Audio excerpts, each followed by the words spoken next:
এরকম এক পিস আছে কারো ঘরে?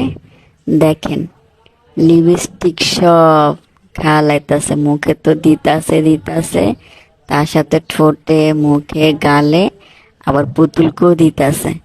নিজে যে কোথাও বের হওয়ার জন্য লিপস্টিক দিব, তখন আর ঘরে পাওয়া যাবে না, মাইসে ঘর থেকে আনতে হইব। সব লিপস্টিক নষ্ট করতেছে, লিপস্টিক পাইলেই হইছে, খাইবে না দিবে ওই ভালো জানে।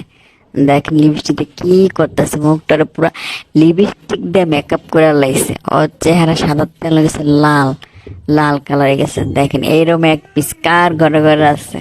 দেখছেন, রাইটটা পহেলি হইছে, শুধু এই লিপস্টিক আর লিপস্টিক শুরু করে দেয় আর সাজুগুজু। নিজেও সাজবো আর একজনের সাজাই দেবো, চেহারা পুরো একদম 12টা বাজাই দিতেছে। যারা বলে আটা ময়দা মেয়েরা সুন্দরী, তারা একে কি বলবে কি আটা ময়দা সুন্দরী না লিপস্টিক, লিপস্টিক সুন্দরী কে এটা?